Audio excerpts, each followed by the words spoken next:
Halo pemirsa, selamat pagi. Apa kabar pemirsa dimanapun Anda berada, berjumpa kembali dalam program TVR 09 bersama saya Zia Ulbar dan juga rekan saya. Saya Rin Reski, dalam 30 menit ke depan kami akan sajikan kepada Anda sejumlah berita nasional, khususnya dari sudut pandang DPR RI, sebagai referensi Anda dalam memahami dinamika politik, hukum, ekonomi, sosial, dan juga budaya di Indonesia. Dan pemirsa, inilah TVR 09 selengkapnya.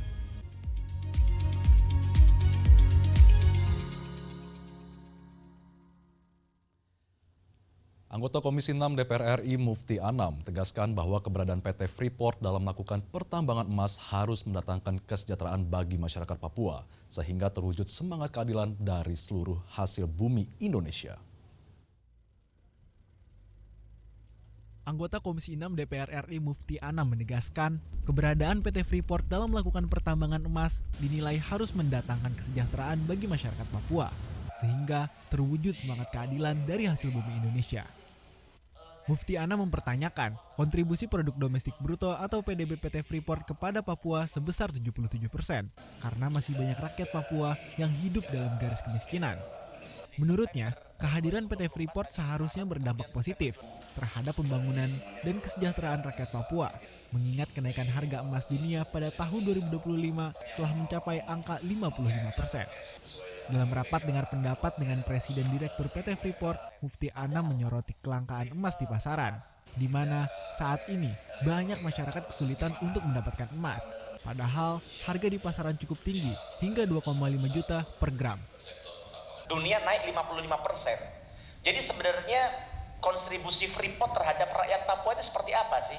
PDRB yang katanya 77% itu siapa yang menikmati? Toh ternyata kemiskinan di Papua bukan turun malah meningkat begitu.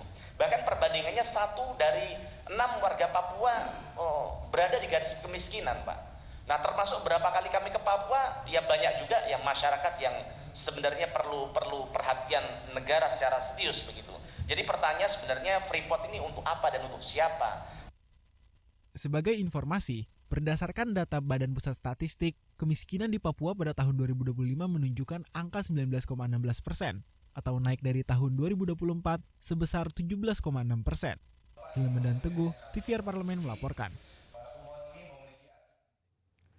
Pemirsa, jelang diberlakukannya KUHP, KUHAP dan juga Undang-Undang Penyesuaian Pidana pada Januari 2026 mendatang, anggota Komisi 3 DPR RI yaitu Bob Hasan menilai bahwa pembaruan substansi hukum pidana harus menjadi momentum reformasi bagi kepolisian, kejaksaan, dan juga Badan Narkotika Nasional untuk membenahi institusi dan juga struktur internalnya agar mampu menegakkan hukum secara adil.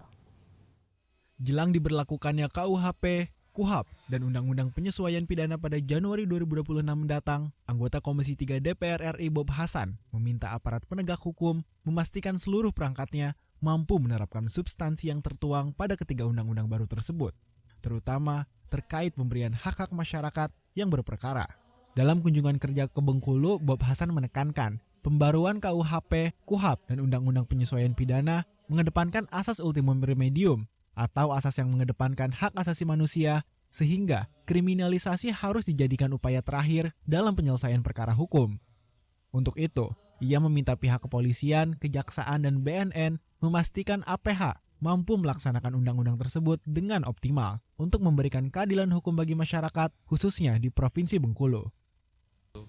Kan kalau efektivitas hukum atau pembentukan hukum itu ada mengenal 3 hal ya, ada legal substance, legal structure, legal culture ya kan. Jadi dalam konteks bahwa legal substance terkait dengan isi materi perundang-undangan yang menjadi kepentingan atau alat penegakan hukum, baik itu KUHAP, KUHP maupun juga penyesuaian pemidanaan, dan hal inilah yang menjadi tuntutan sehingga bagaimana pelaksanaan lembaga aparat penegak hukum dalam hal ini adalah legal structure itu harus betul-betul ya dapat menyesuaikan dan tentunya sudah barang pasti harus mampu menerapkan. Selain itu, Komisi 3 DPR RI juga menyerahkan naskah KUHP bagi Polda, Kejaksaan Tinggi, dan BNN Provinsi Bengkulu untuk dipelajari secara mendalam serta disosialisasikan pada perangkat aparat penegak hukum hingga ke level terkecil di provinsi tersebut. Dari Bengkulu, Teresia Butar-Butar, TVR Parlemen melaporkan. Kondisi lingkungan pasca banjir yang lembab serta bercampur lumpur dan debu dapat meningkatkan risiko warga terkena berbagai penyakit. Informasi selengkapnya kami hadirkan sesaat lagi, tetaplah di TVR 09.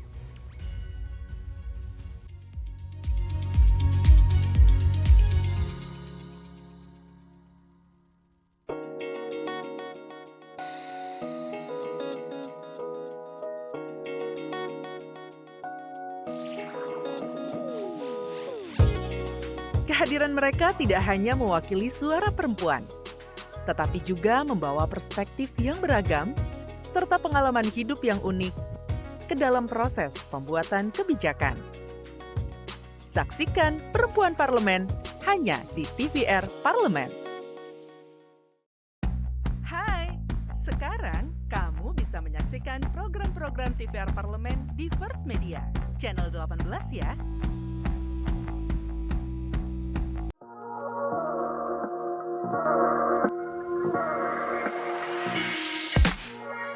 Kalau menurut aku, just do it.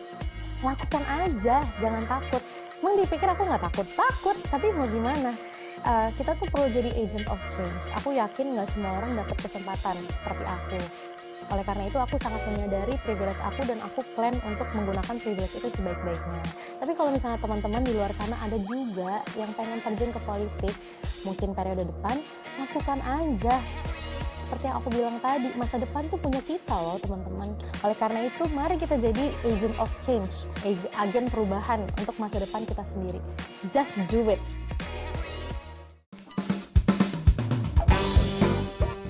Benar atau tidak, Ketua Umum Partai Gerindra adalah Bapak Prabowo Subianto? Benar. Benar atau tidak, hari Kartini adalah jatuh pada tanggal 22 April? Salah. Yang benar? Oke, terakhir ya, benar atau tidak, lambang dari Partai Gerindra adalah gambar kepala burung Garuda? Benar, warna kuning ya. Segera, hanya di TVR Parlemen.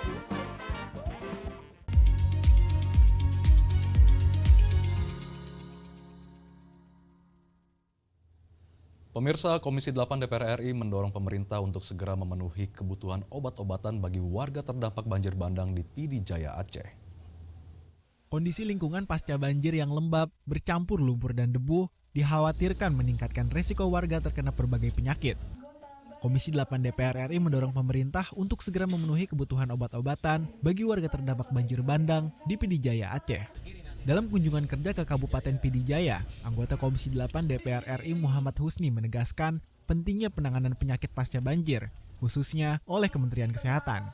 Ia menilai percepatan suplai obat-obatan sangat mendesak untuk mencegah munculnya klaster penyakit baru di wilayah terdampak.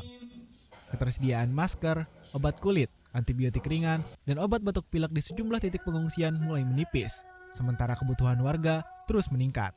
Tentunya pemerintah pusat dalam hal ini, kalau hal kesehatan, Kementerian Kesehatan, obat-obatan yang perlu disupport ya, obat-obatan. Dan itu sifatnya segera, apalagi daerah PD Jaya ini kan sudah aksesnya jauh lebih mudah dibandingkan daerah-daerah yang lain. Karena jalur distribusi pasti harusnya lebih cepat lagi untuk wilayah kita di PD Jaya ini. Tim medis Posko Kesehatan PD Jaya Ernida mengungkapkan bahwa suplai obat-obatan sangat terbatas, di mana stok yang tersedia hanya mencukupi untuk 2 hingga 3 hari ke depan. Sementara itu, jumlah warga yang membutuhkan terus bertambah, terutama anak-anak dan lansia yang lebih rentan terhadap penyakit. Ya mungkin 2-3 hari ini atau minggu ini mungkin kami udah kewalahan untuk minggu ini ya. Tapi ya kita nggak tahu, mungkin besok sudah masuk dari bantuan-bantuan. Harapan kami sangat besar bantuan dari pihak-pihak lain. Dari Kabupaten PD Jaya, Hendra Sunandar, TVR Parlemen melaporkan. Terkait pertanian dan juga pangan yang ada di dalam agenda AIPA Roadshow 2025, anggota BKSAP DPR RI menekankan pentingnya strategi besar jangka panjang untuk mewujudkan kedaulatan pangan nasional. ASEAN Interparliamentary Assembly menggelar kegiatan AIPA Roadshow 2025 bekerja sama dengan universitas-universitas di ASEAN termasuk di Indonesia. Salah satu kegiatannya terkait pertanian dan pangan. Anggota BKSAP DPR RI menekankan pentingnya strategi besar jangka panjang untuk mewujudkan kedaulatan pangan nasional. Menurut Endang Setiawati, perlunya proses harmonisasi dalam setiap kebijakan pertanian didukung dengan political will pemerintah pusat dan pemerintah daerah. Lemahnya political will seluruh pemangku kepentingan yang terjadi selama ini menjadi salah satu penghambat keberlanjutan program-program pertanian di Indonesia. Dengan political will yang baik dan konsep strategi besar jangka panjang, diyakini bukan hanya mewujudkan kedaulatan pangan nasional, tapi juga membuat Indonesia mampu bersaing dengan negara-negara lain yang berdaya di sektor pertanian. Kalau kita tidak punya grand strategi yang membantu petani-petani kecil kita, nantinya akan mubazir dan kita akan tergerus dengan era globalisasi. Jadi Thailand dengan Vietnam itu dulu belajar di Indonesia. Karena tadi kita tidak ada political will yang kuat, misalnya kita sudah mendirikan balai-balai penelitian dan sudah menyekolahkan para penelitinya ke luar negeri sesuai dengan keahliannya. Tapi begitu pulang ke Indonesia setelah reformasi tidak diteruskan. Endang Setiawati menambahkan, penguatan peneliti di sektor pertanian juga sangat perlu untuk mendorong lahirnya inovasi pertanian yang lebih variatif dan petani-petani muda, serta mendukung petani-petani yang sudah ada semakin produktif. Dari Bogor, Jawa Barat, Kristio Handoko, TVR Parlemen, melaporkan. Kenaikan harga pangan jelang Natal dan Tahun Baru yang berpengaruh pada tingkat inflasi daerah maupun nasional. Anggota Komisi 6 DPR RI mengimbau seluruh BUMN terkait pangan di dalam negeri untuk perkuat koordinasi dan sinergi dengan pemerintah daerah guna memastikan ketersediaan dan distribusi pangan terjaga secara merata. Menjelang momen Natal dan Tahun Baru terjadi kenaikan harga pangan. Hal itu berpengaruh pada tingkat inflasi daerah maupun nasional. Anggota Komisi 6 DPR RI mengimbau seluruh BUMN yang terkait pangan di dalam negeri memperkuat koordinasi dan sinergi dengan pemerintah daerah untuk memastikan ketersediaan dan distribusi pangan terjaga secara merata. Ida Fauzia mengatakan, sejumlah daerah akan mengalami lonjakan kunjungan saat momen Natal 2025 dan Tahun Baru 2026, salah satunya Bali. Kondisi tersebut akan berdampak pada meningkatnya permintaan bahan pangan karena peningkatan tingkat konsumsi makanan dan minuman masyarakat dan mendorong potensi kenaikan harga pangan. BUMN dan pemerintah daerah diminta mengantisipasi gejolak pasar selama momen Nataru dengan memastikan kestabilan pasokan dan harga pangan melalui berbagai kebijakan, termasuk menggelar pasar murah. Kita ingin memastikan bahwa ketersediaan pangan itu terjaga dan kita juga ingin memastikan distribusinya juga akan dilakukan secara baik. Kita mendapatkan laporan bahwa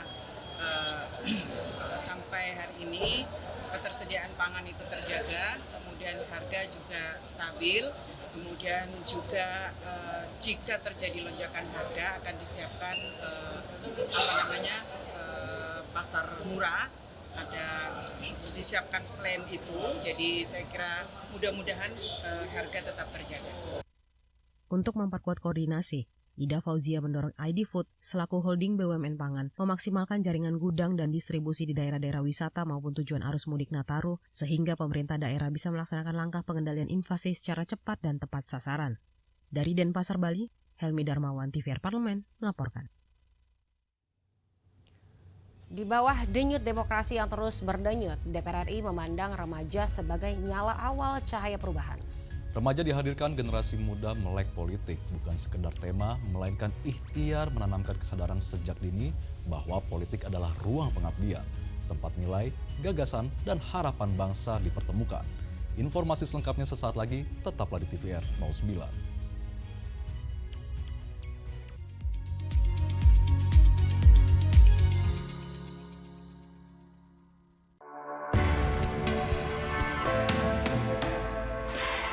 Dari ruang sidang Senayan, Jakarta, menyajikan liputan langsung kinerja DPR RI.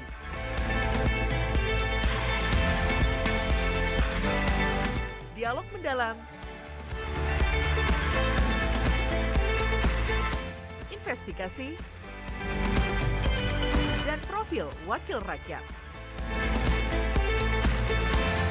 TVR Parlemen kini hadir 24 jam.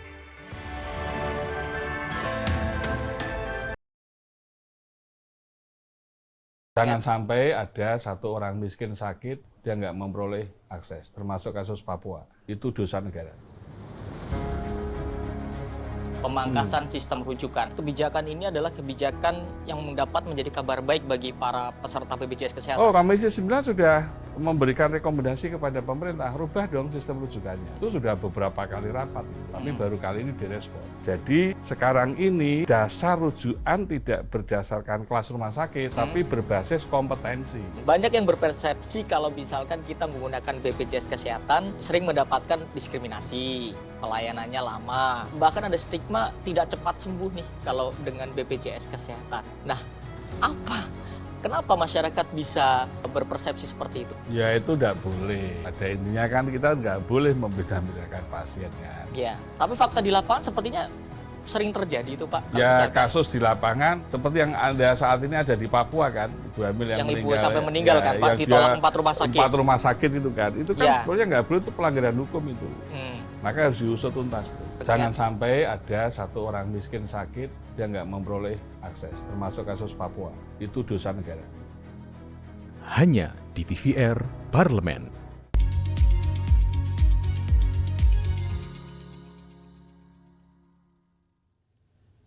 Pemirsa, Anda kembali di TVR 09. Pemirsa, ketika remaja mengenal hak dan juga kewajibannya, memahami suara sebagai amanah, maka lahirlah generasi yang tak sekedar tumbuh, tetapi juga berpikir dan juga peduli pada arah negeri. DPR RI percaya dari literasi politik yang jernih akan lahir keberanian untuk bersikap, kejernihan untuk menilai, serta kebijaksanaan dalam berpartisipasi. Simak liputan mendalam yang telah dikemas oleh tim redaksi TVR Parlemen dalam segmen Lensa Parlemen. Berikut ini.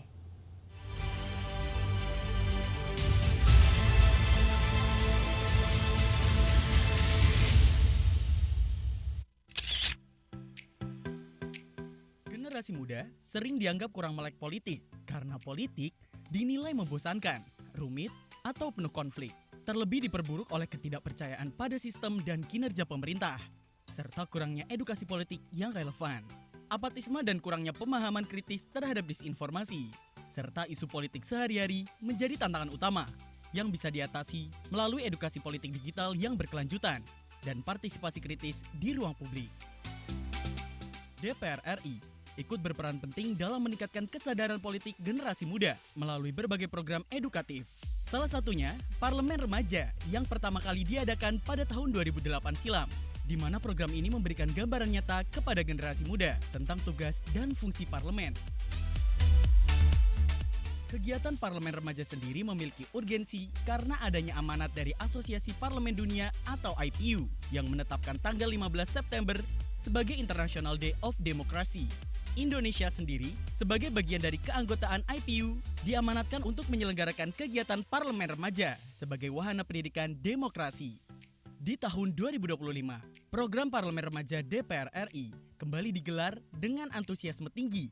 Dengan lebih dari 8.500 pelajar yang mendaftar, hanya 140 peserta yang terpilih untuk mengikuti kegiatan tersebut. Nantinya, program yang menjadi wadah edukasi politik siswa SMA dan SMK ini diharapkan dapat menjadi pembelajaran jangka panjang dalam menyiapkan generasi muda memahami proses demokrasi melalui simulasi langsung kerja anggota DPR RI. Sekretaris Jenderal DPR RI Indra Iskandar menilai pelaksanaan tahun ini menjadi salah satu yang terbaik, mulai dari minat partisipasi hingga kualitas peserta. Ia menyampaikan, para peserta yang percaya diri, kritis, dan bercita-cita besar menunjukkan bahwa masa depan politik Indonesia berada di tangan generasi muda yang penuh energi positif. Tadi kita sudah sampaikan juga bahwa politik itu menjadi bagian dari kehidupan yang sehari-hari yang mengambil keputusan-keputusan bagi kepentingan orang banyak. Dan hari ini mereka akan belajar pengambilan keputusan itu di dalam segmen energi terbarukan ya. Jadi saya kira pelajaran ini akan sangat penting buat mereka untuk ke depannya. Gitu. Indra Iskandar berharap kegiatan Parlemen Remaja DPR RI dapat terus menjadi ruang pembelajaran yang memperkuat literasi politik di kalangan pelajar. Tim redaksi TVR Parlemen melaporkan.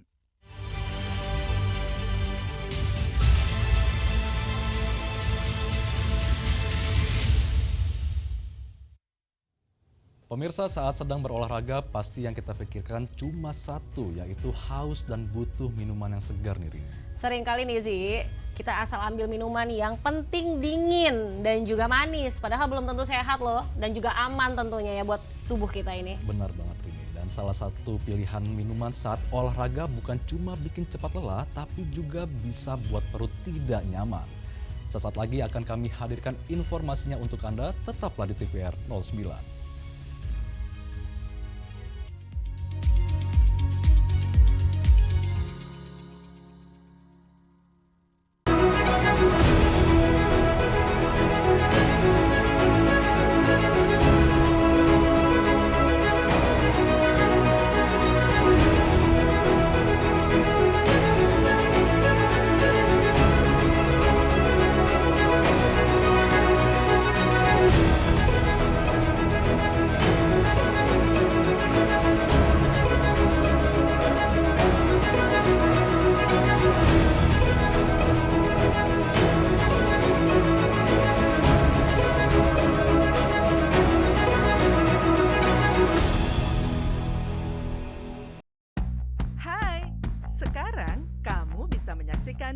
Program TVR Parlemen di First Media, channel 18 ya. Selamat datang di Biro Pemberitaan Parlemen. Anda memasuki kawasan zona integritas menuju wilayah bebas dari korupsi atau WBK dan wilayah birokrasi bersih dan melayani atau WBBM. Biro Pemberitaan Parlemen berkomitmen penuh untuk mewujudkan wilayah bebas korupsi dan wilayah birokrasi bersih dan melayani. Komitmen kami, pejabat dan jajaran memiliki komitmen tinggi untuk mewujudkan WBK dan WBBM melalui reformasi birokrasi, khususnya dalam hal pencegahan korupsi dan peningkatan kualitas pelayanan publik. Kedua, bebas dari korupsi dengan terwujudnya wilayah bebas korupsi atau WBK, yang artinya bebas dari KKN, gratifikasi dan dari segala bentuk pungutan liar atau pungli. Terakhir, pelayanan prima dengan terwujudnya wilayah birokrasi bersih melayani, yaitu dengan meningkatnya kualitas pelayanan publik dan tercapainya kepuasan masyarakat terhadap pelayanan.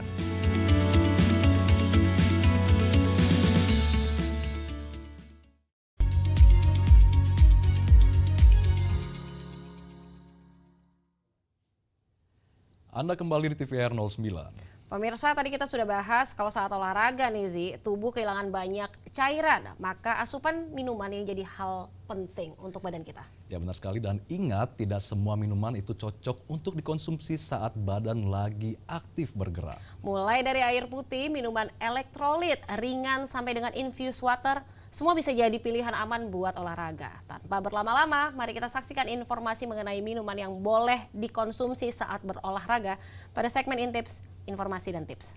Berikut ini.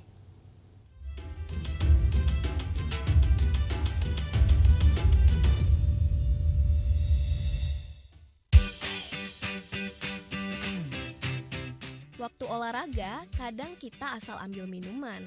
Padahal nggak semua minuman aman dikonsumsi saat badan lagi aktif bergerak. Ini dia minuman yang aman buat dikonsumsi saat olahraga. Pertama, yang paling aman tentu saja air putih.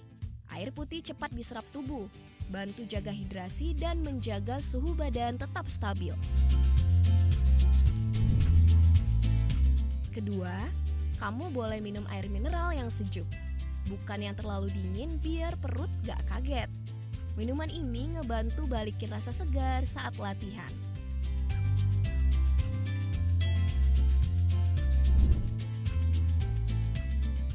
Ketiga, minuman elektrolit ringan juga aman.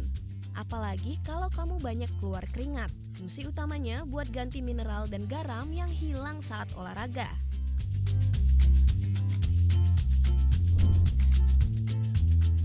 Keempat, infused water. Rasanya ringan, tanpa gula berlebihan, lemon, mint, atau buah lain bikin badan terasa lebih segar.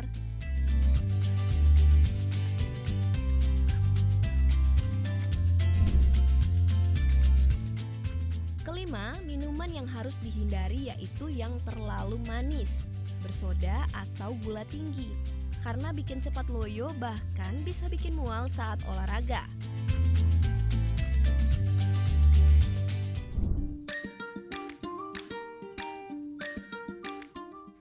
Jadi, pilih minuman yang aman dan sesuai. Cukup air, elektrolit ringan, atau infused water, biar tubuh tetap kuat sepanjang olahraga.